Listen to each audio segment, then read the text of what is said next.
काष्ठी संगमनी वसूनां चिकितुषी प्रथमा यज्ञियानां तां मा देवा व्यदध पुरुत्रा भूरिस्थात्रां भूय विषयन्ति। भारत विक्रम, भारत वर्ष की अक्षय कीर्ति गाथा।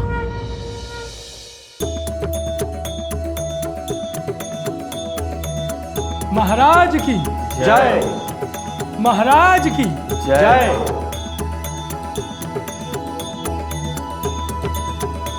सरस्वती कंठाभरण राजा भोज की जय हो।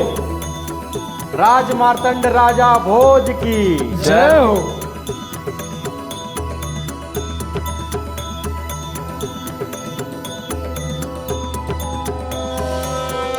नमस्कार। आप सोच रहे होंगे कि सरस्वती कंठाभरण और राजमार्तंड तो भवरों के नाम हैं, तो फिर ये राजा की उपाधियां कैसे बन गए? लेकिन आपको जानकर आश्चर्य होगा कि सरस्वती कंठाभरण, राजमार्तंड और श्रृंगार प्रकाश जैसे कई नाम राजा भोज द्वारा निर्मित किए गए भवनों के साथ साथ उनकी रचनाओं के भी नाम हैं और इन्हें इतनी प्रसिद्धि मिली कि ये उनके लिए उपाधियां बन गए। महाराज, आपने धारा नगरी में शारदा सदन का निर्माण कर उनमें सभी धर्म और सभी वर्ग के अध्यापक और अध्येताओं को आमंत्रित कर यह सिद्ध कर दिया है कि आप सर्वधर्म समन्वय के साधक हैं। हाँ महाराज, महाभारत के शांति पर्व में एक सिद्धांत आता है कि किसी भी राजा को धर्म की निंदा नहीं करना चाहिए, परंतु आपने उसको व्यवहार में लाकर उस सिद्धांत को सत्य सिद्ध करके दिखाया है। ये अद्भुत है कि वर्तमान में प्रचलित बौद्ध और जैन धर्म के साथ वैदिक, शैव और वैष्णव परंपराओं को आपने पूर्ण सम्मान किया है। हाँ महाराज, आपके इस व्यवहार ने आपको लोकनायक बना दिया है। लोग आपको देवतुल्य मानकर भोजदेव कहकर पुकार रहे हैं। राजा भोजदेव की जय। राजा भोजदेव की जय। राजा भोजदेव की जय। श्रोतव्यः स्वगतो धर्मः कर्तव्यः पुनराहतः।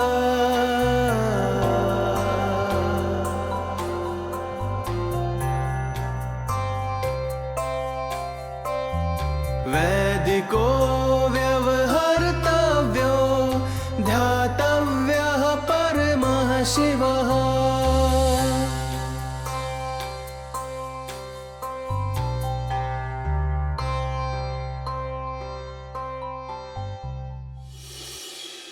कौन सा राजा नहीं चाहेगा कि वो अपनी प्रजा द्वारा देवताओं के समान पूजा जाए? परंतु राजा भोज का उद्देश्य अलग था। वे चाहते थे कि उनकी प्रजा ज्ञान की पूजा करे, ज्ञानवान बने और अपने जीवन के उद्देश्य को खोजे। इसीलिए उन्होंने ज्ञान के मंदिर जैसी कई भोजशालाएं बनवाई, जिसका श्रेष्ठतम उदाहरण था सरस्वती कंठाभरण।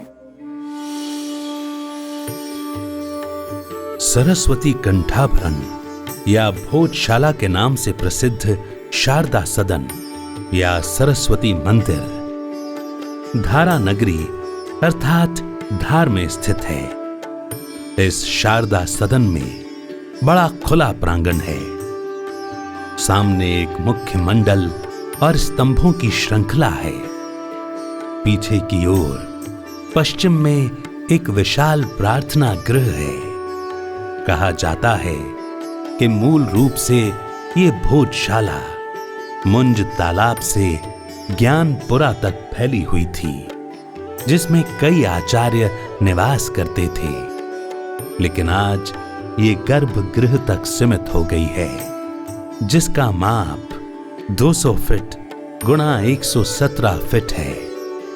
वास्तव में ये वह स्थान है जहां माता सरस्वती की वह मूर्ति विराजमान थी, जो अब लंदन के ब्रिटिश म्यूजियम में स्थित है।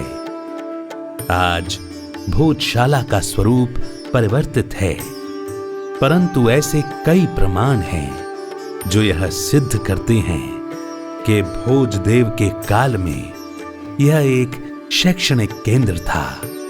जैसे पाली और प्राकृत भाषाओं में लिखे शिलालेख, हवन कुंड, सरस्वती कूप, नागबंध यंत्र, सिद्धि यंत्र, शंख और गदा आदि की नक्काशी, छत पर लिखे हुए संस्कृत नाटक आदि।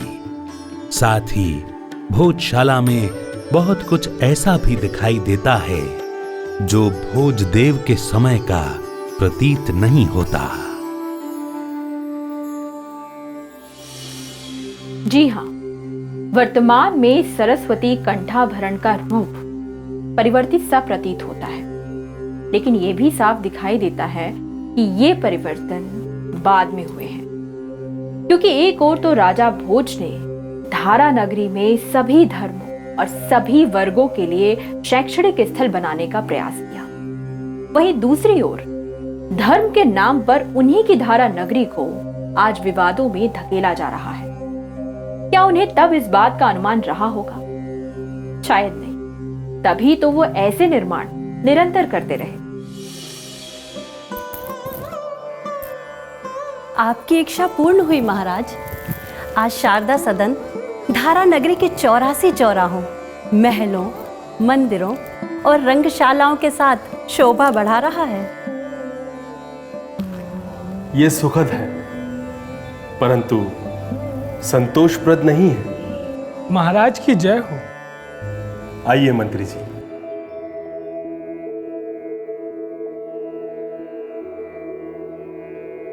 मंत्री जी, रानी लीलावती का कहना है कि सरस्वती सदन एक शैक्षणिक केंद्र के रूप में पूर्णतः विकसित हो गया है।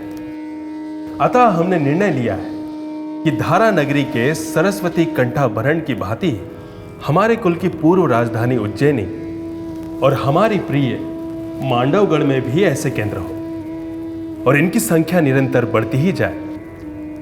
और ध्यान रहे, हमारे यहां पधारे विद्वानों को उचित दान मिले, जिससे उनके अनुसंधान आदि में व्यवधान ना हो। जो आज्ञा महाराज। मंत्री जी, आप बहुत चिंतित प्रतीत हो रहे हैं। क्षमा महारानी, परंतु निरंतर चल रहे निर्माण कार्य और दान आदि में अत्यधिक व्यय हो रहा है। ये व्यय नहीं है मंत्री जी, ये धन का सदुपयोग है। वैसे भी धन का स्वभाव चंचल होता है। आज हमारे कोष में है, कल कहीं और। मैं आपके समक्ष अज्ञानी हूं महाराज, परंतु मैंने सुना है आप धरते धनम रक्षित, आपदा के समय के लिए धन की रक्षा करनी चाहिए। परंतु मंत्री जी, धारा नगरी पर वाग देवी की कृपा है, तो हम भाग्यशाली हैं। और कहा तो यह भी जाता है, भाग्य पादा क्वचा पदा, अर्थात भाग्यशाली के यहां आपदा कहां होती है। देवम ही कुप्यते क्वापि, अर्थात देव कभी भी रूठ सकते हैं और भाग्य कभी भी पलट सकता है। संचितोपि विनिश्यति, अर्थात यदि भाग्य पलटा तो सुरक्षित किया गया धन भी नष्ट हो जाएगा। क्षमा महाराज, मैंने व्यर्थ ही। नहीं मंत्री जी, हम आपकी चिंता से परिचित हैं, परंतु सत्य यही है कि भाग्य परिवर्तित होने पर दान करने और निर्माण करवाने का अवसर भी ना रहेगा। ऐसे में यदि महाशिव ने हमें अवसर दिया है तो दान भी देने दीजिए और शिक्षा केंद्रों का निर्माण भी करने दीजिए। राजा की दानवीरता के कई ऐसे किस्से मेरुतुंग की प्रबंध चिंतामणि की कथाओं के रूप में प्राप्त होते हैं और उनकी इसी दानवीरता के कारण ही उन्हें देवों के समान पूजनीय भोजदेव बनाया और उनकी धार नगरी को विद्वानों के लिए पूज्य स्थली। भोज की भोजशालाओं का निर्माण निरंतर चलता रहा। आज धार के समान दो अन्य भोजशालाओं के संकेत उज्जैन और मांडू में मिलते हैं। उज्जैनी में आज भी एक भवन ऐसा है जो आकृति, बनावट और स्थापत्य की दृष्टि से धार की भोजशाला के जैसा ही है। इसे देखकर प्रतीत होता है कि भोजदेव ने क्षिप्रा नदी के किनारे भोजशाला या शारदा सदन का निर्माण करवाया। इसका उल्लेख राजशेखर सूरीकृत चतुर्विंशति प्रबंध में मिलता है। ऐसा ही एक भवन मांडू में दिखाई देता है, जो मांडू की नाट्यशाला से लगा हुआ है। यह भी धारा नगरी के सरस्वती कंठाभरण के समानानुकार है, यद्यपि इन दोनों के ही नाम और रूप में आज परिवर्तन कर दिया गया है।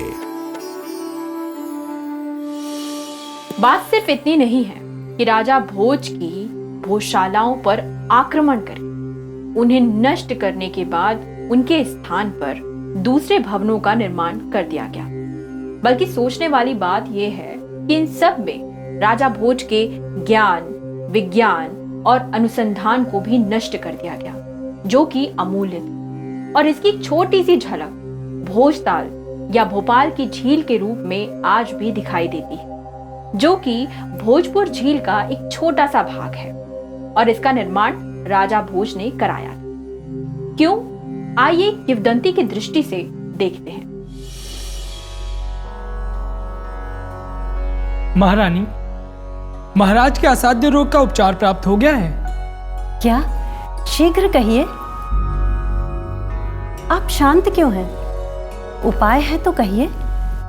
सत्य है, उपाय है, परंतु उस उपाय की पूर्णता असंभव प्रतीत होती है।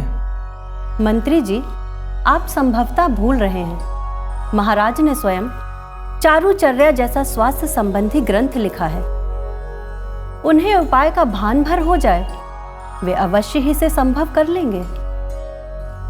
आयुर्वेदाचार्यों के अनुसार महाराज को ऐसे जलाशय के जल से स्नान करना होगा जिसमें एक साथ 365 धाराएं गिरती हैं। आप ही कहिए, क्या ये संभव है? ये संभव है मंत्री जी। संभवतः आपको स्मरण नहीं है कि वेत्रवती नदी के मुख्य स्रोत का निर्माण कई जलधाराएं करती हैं। हाँ, महाराज ने इस विषय में चर्चा की थी। उन्होंने कहा था कि भोजपुर के निकट वेत्रवती को बांधा जाए तो कई जलधाराओं का जल एकत्र कर एक विशाल झील का निर्माण संभव है। परंतु आनंद, उन्होंने उन जलधाराओं की संख्या 359 कही थी और इस विचार को वहीं स्थगित कर दिया था। इसका अर्थ है कि महाराज इस बारे में पूर्व में विचार कर चुके हैं और इसकी पूर्णता ना होने का कारण जलधाराओं की संख्या 365 के स्थान पर 359 होना है।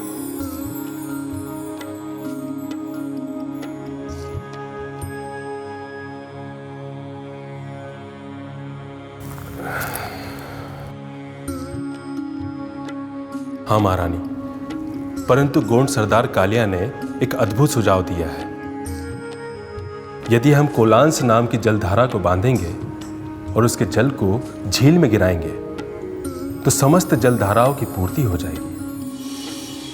किंवदंती के आधार पर ऐसा कहा जाता है कि 365 जलधाराओं को झील में मिलाया गया और उस झील में स्नान करने के पश्चात राजा भोज रोग मुक्त हो गए। लेकिन अगर थोड़ा ध्यान दें तो ये किंवदंती एक सत्य को कथा के रूप में प्रस्तुत करने का तरीका है, क्योंकि यहाँ साफ देखा जा सकता है कि राजा भोज ने एक जल स्रोत का निर्माण कराया जिससे कि उनकी प्रजा को 365 दिन जल की प्राप्ति हो सके। और यदि कोई रोग था तो वो था अपनी प्रजा के लिए जल की आपूर्ति की चिंता का रोग, जो कि भोजपुर झील के निर्माण के बाद दूर हो गया। हमारा ये जानना भी जरूरी है कि भोजपुर झील पर निर्मित बांध इंजीनियरिंग का एक अद्भुत उदाहरण है।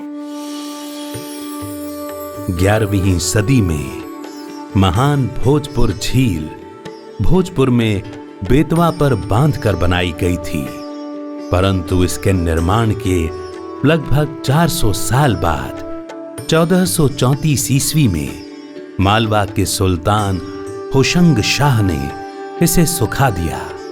इस झील के विस्तार को इस बात से समझा जा सकता है कि होशंग शाह के सैनिकों को बेतवा पर बने मुख्य बांध को तोड़ने में लगभग 3 माह का समय लगा और झील को खाली करने में लगभग 3 वर्ष का।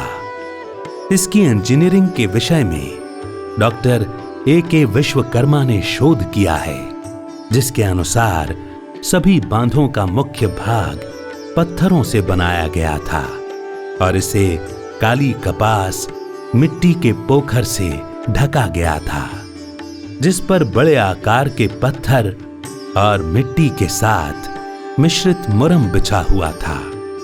बांध के दोनों किनारों पर पत्थर की पिचिंग की गई थी। पिचिंग ऊर्ध्वाधर है और लॉकिंग क्षैतिज है। बलुआ पत्थर के बड़े ब्लॉक एक दूसरे को कसकर एक दूसरे से जोड़ते हुए रखे गए थे। बलुआ पत्थर के ब्लॉक इस तरह से रखे गए थे कि वे बांध के अंदरूनी हिस्से की ओर झुके हुए थे। इस झील की लहरों के सीधे टकराव से बचाने के लिए बांधों को थोड़ा गोलाकार बनाया गया था। डॉक्टर विश्वकर्मा के शोध में ये पुष्टि हुई है कि लगभग 421 वर्ग किलोमीटर में फैले हुए विशाल भोजपुर झील अपने अस्तित्व में थी और इसमें 5 द्वीप थे, जिनमें से मंडी द्वीप मध्य में था। मंडी द्वीप आज मंडी द्वीप के नाम से जाना जाता है और भोजपुर झील का एक छोटा सा भाग भोजताल थी। भोजपुर झील इंजीनियरिंग का एक अद्भुत उदाहरण है और इस पर बना हुआ बांध इस बात को खारिज करता है कि 14वीं सदी में सीरिया का लेक होम बांध सबसे पुराना और बचा हुआ बांध है, क्योंकि 11वीं सदी में भोजपुर झील पर बना हुआ बांध आज भी सुरक्षित है और ये राजा भोज की इंजीनियरिंग कौशल का कमाल है। उन्होंने अपने इस कौशल को ग्रंथ सम्रांगण सूत्रधार में संजोया है। क्या है ये ग्रंथ और ये कैसे बताता है कि राजा भोज एक महान वास्तुकार है, जानेंगे लेकिन अगले अंक में। तब तक के लिए जुड़े रहिए भारत विक्रम से और देखते रहिए भारतीय ऋषि वैज्ञानिक। नमस्कार।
राष्ट्री संगमनी वसूनां चिकितुषी प्रथमा यज्ञयानां तां मा देवा व्यदध पुरुत्रा प्रतिष्ठात्रां भूय विशयन्ति भारत विक्रम भारत वर्ष की अक्षय कीर्ति गाथा।